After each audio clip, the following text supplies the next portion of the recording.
welcome to Patter's 53 on the road today in Barcelona at Django Lash with Bireli Lagrene. Madame and Herren, ladies and gentlemen, mesdames and messieurs. I remember that. I always dreamed to do this one day.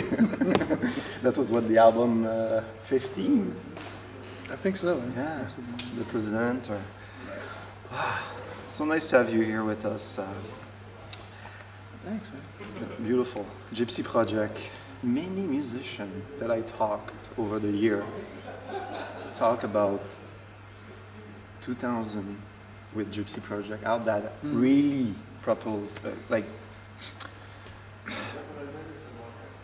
much more popular music in the US, especially in Canada and all over because of the Gypsy project. That was interesting to hear many things. So what do you think about that? Tell us a bit about that. Yeah, I mean, I think it certainly did something to when we guys came on. You know, I think 2000, 2001. Mm-hmm. And now this music has always been around, you know, of course, you know, thanks to Django Reinhardt and many other musicians, you know, who played this music after Stefan Bireli and Django Reinhardt.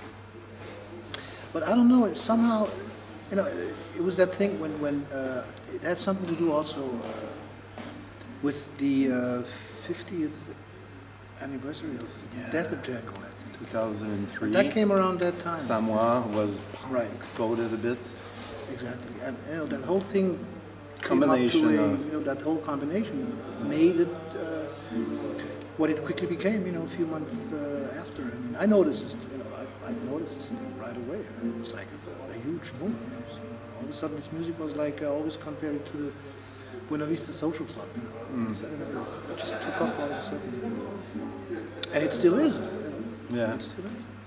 it seems that every year in Samoa, more people from It does. Yeah. all over. And how is it for you to see that music as a gypsy, to see that music like being loved by so many all over the world? I think it's wonderful because it's a music that deserves it so much, you know. And there hasn't been, I don't know, maybe it's, you know, like in the 30s or 40s when this music was really popular, you know, Stefan Bireli, like, you know, into the Club de France, and all that stuff. And that was a very popular music because, as you certainly know, people would dance on this music. And there are certain pictures that I saw from the Club de France. They would play like in big ballrooms, and people sometimes happen to dance. You know? Yeah. So it was a popular music in those days. Yeah. And now it became popular again. You know? And I think it's a treat for us musicians, you know, for us gypsies, to see how big and known this music became. Even though I stopped playing it in some ways, you know, for a few years, but I still go back and forth sometimes and just to see because it's music that I've played since I was a child. You just can't give up certain things, you know. Although I've been playing so many different styles, you know, throughout my career. And but it's really cool to see something like that happen. And you were talking about you start playing very young. We all know about that. But which kind of technique did you use to learn from? I think with your brother. I grew up in a family that there were a lot of players around, you know, and even my grandparents, my grandfather was, you know, his cousins. They were always musicians, you know. They always played, and my father picked it up too. And so he just, you know, there was always a lot of music around, you know, the house in those days. And I remember since I was a child, 4 or 5, you know, there was always music, and I just, to me, it was just natural to pick up an instrument, guitar or violin, whatever it is, because there was always music around. And me and my brother, we always flew around, you know. We were always playing. Is it Gypsy? Yeah. Gypsy. Okay. So, you know, when I got back to, you know, when I come home from school, I immediately, you know, went on to my guitar, and all I did was play.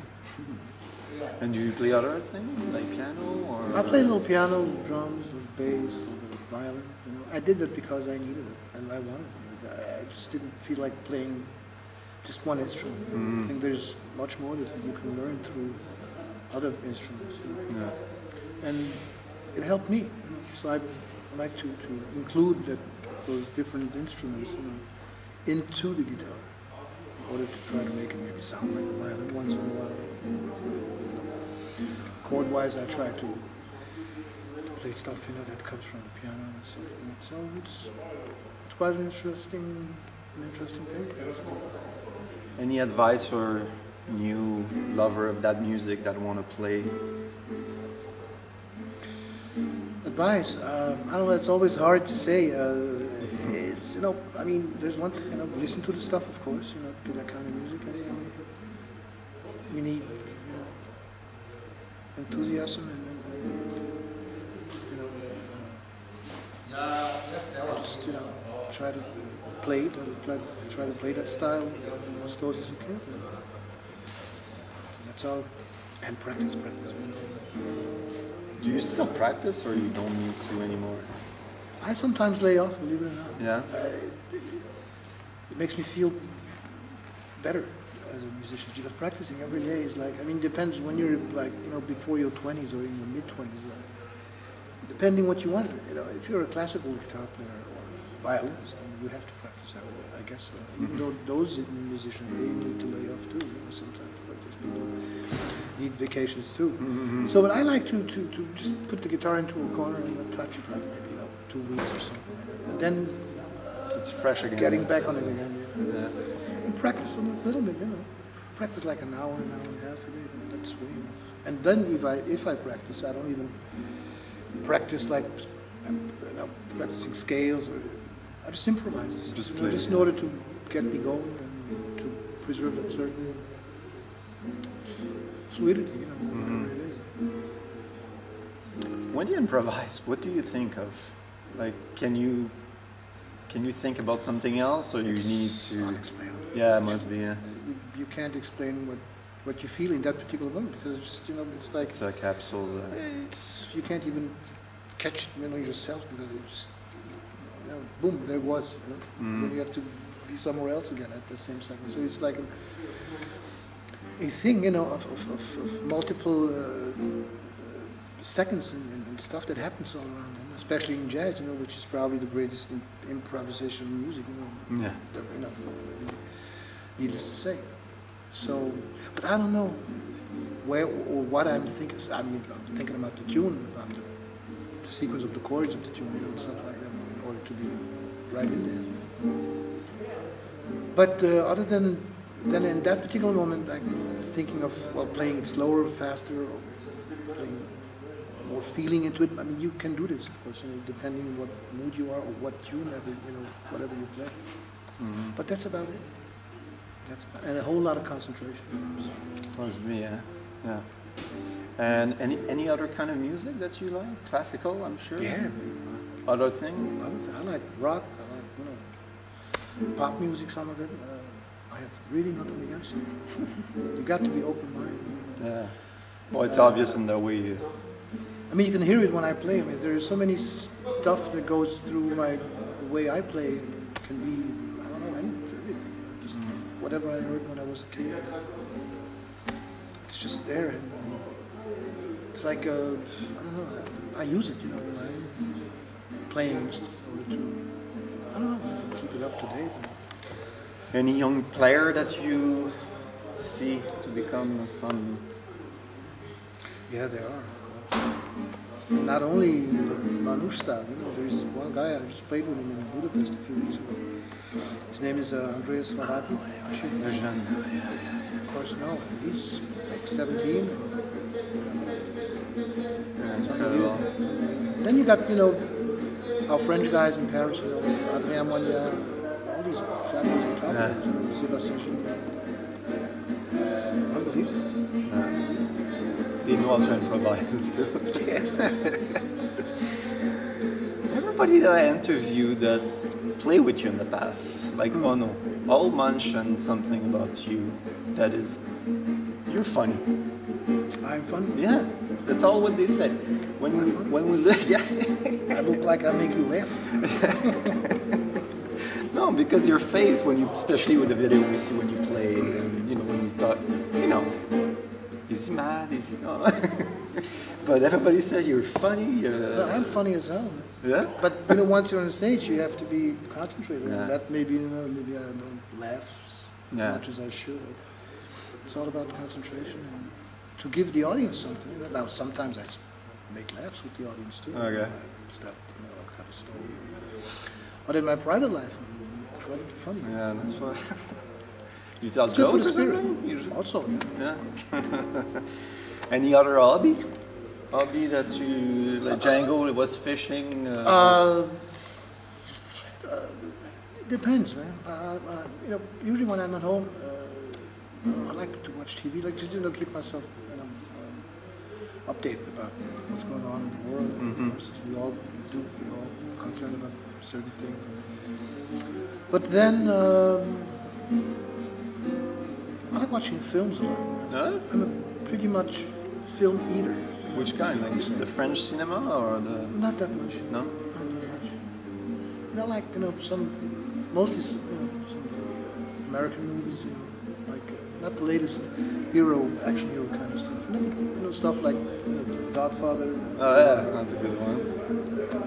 Whatever, you know, the touch is like a little something from the 50s, 60s. Did you watch Sweet and Low Down? Yeah, I did. What did you think?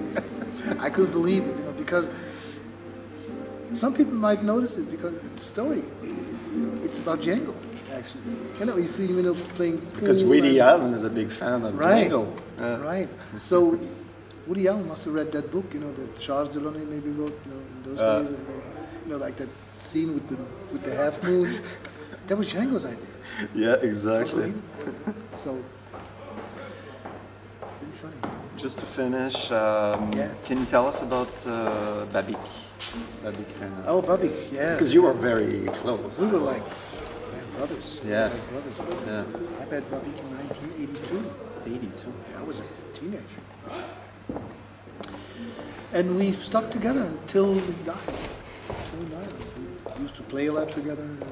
But I heard it was not just about the music. It was really. Oh, there was a friendship. We could talk about anything. Most people might think we only talk about Django, his father, or music. But he really wasn't like that. He was a guy you could hang out with in hours. Going into a good restaurant, he was such a bon vivant. It was unbelievable. He knew a lot about wine. He liked good food. He was a tough guy. A culture man. A really, really, really man, full of culture, knowing the good things. Mm-hmm. Classy guy. He had a lot of charisma. When you would walk into a room, the room was full, just by his presence. Spider-Man. Interesting. Tall, a bit like Django too. Huh? Yeah. Absolutely. Which quality do you look in band member? Like Ono, why do you like Ono, for example? Why he's with you for so long? It's because rare. He's funny. No, he's a great guitar player and a great human being. Really. Yeah. Unbelievable. He just matches both, and it's great to have somebody like that in the band. Not just only a musician, but also someone that you feel close to as a person. Connection. Connection. Yeah. Man, we laugh. I remember. When we were tighter, a few years ago with the Gypsy project, we were touring the world. There was not a moment where we would say, "Oh man, it's boring." There were jokes one after the other. We would laugh. It was a therapy. It was like unbelievable. It's a family away from home kind of. It is a family which is far away from home anyway, but we kept it together somehow. It was a lot of fun. Cool. Thanks again for being here. No problem. It's so nice to see you in Spain. It's beautiful. Spain is great. Absolutely beautiful. Very great. Good food. Perfect. Like I always say, keep playing this beautiful music of Django, and keep listening to this guy. Or keep buying his CD, I guess. You're right. CD coming out? Or? Not yet. Not yet? Not yet. Any idea? Or? No, I have a thing that I recorded with Django and Stanley Clark as a trio. That should be out in a few months, I think. March, maybe? Okay. But I, on my own, I don't have nothing going now. Everybody's waiting for this trio record that I just mentioned. And after that, we will see what I'll do. Probably, you know, mid 10, 15 maybe something. Thanks very much. Welcome.